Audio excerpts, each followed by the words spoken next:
Oh, hi, welcome back. Come on in. I know you probably already know that in English we use the ed ending to form the past tense of regular verbs like walked or called or started.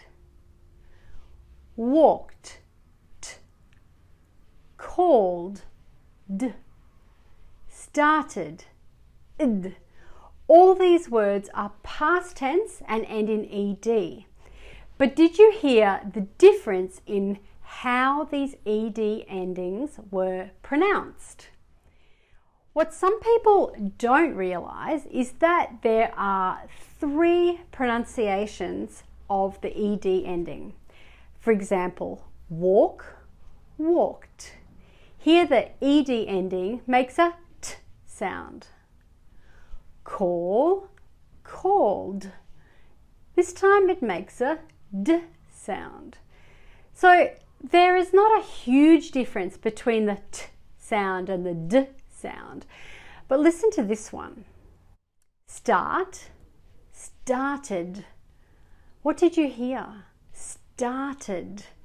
Here the ed ending makes an id sound. So there are 3 pronunciations of the ed ending, t, d, and id. But how do you know which one to use? The important thing to know here is whether the consonant sound before the ed ending is voiced or unvoiced. What does that mean? The consonant sounds can be divided into 2 groups, voiced and unvoiced. And it's actually pretty easy to tell whether a sound is voiced or unvoiced by placing your fingers on your throat to see if you can feel it vibrate when you make the sound. If it doesn't vibrate, if you can't feel it, then it's an unvoiced sound. Try these words: cat, cat, k, t, ship, ship, sh, p. Can you feel your throat vibrate when you make these sounds? No, you can't. These are unvoiced sounds. So if you can feel a vibration when you make the sound, then it's a voiced sound. Try these. Dob, d, b, or num, n, Can you feel it vibrate? It is important to remember that some letters can be both voiced and unvoiced depending on the word. For example, the letter S is unvoiced in cats, but voiced in dogs. Z. That's where the S makes a Z sound. So that's why testing with your fingers is a really great idea, because the important thing here is the sound, not the letter. Okay, now back to the ed ending in the past tense. Why is this voiced and unvoiced thing so important? Well, this is what I want you to remember. For any regular verb that ends in an unvoiced sound like s, f, p, k, f, sh, ch, the ed ending is pronounced with a t sound, like in these words: pass, passed, cough, coughed, push, pushed. Can you hear the t sound? So that's our first group of verbs. The second group includes regular verbs that end in the voiced sounds like b, v, v, z, m. It also includes any verb that ends in a vowel sound like enjoy or argue.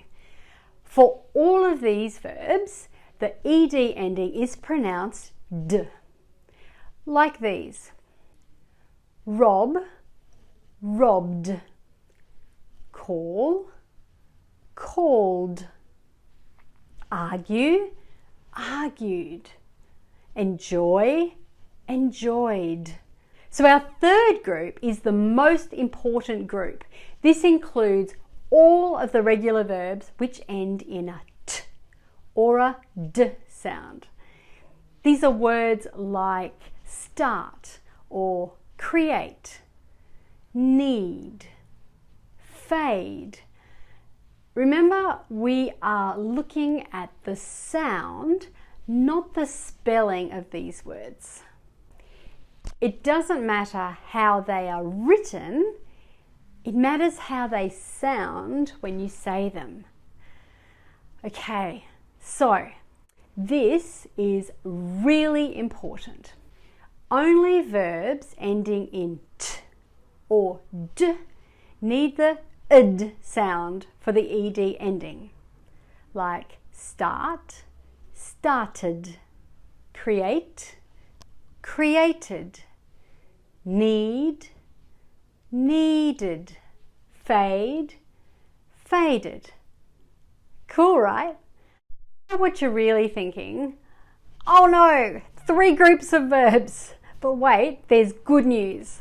The good news is that the difference between the t and d pronunciation of the ed ending, that is groups 1 and 2, is so small that it doesn't really matter too much if you get it wrong when you are speaking English.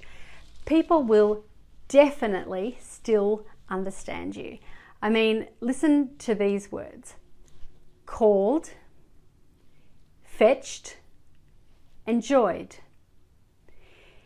There's not a very big difference in these sounds. It's true that native speakers can and will hear the difference, but it won't affect how well you are understood when you speak. And that's always the most important thing. But it does make a huge difference if you say called instead of called. So the most important thing to learn here is when to use the id sound, and that is only when the verb ends with a t or a d sound. And that's a much easier rule to remember than 3 groups of regular verb sounds, right? Phew. Okay, take care, and I'll see you next time. Bye.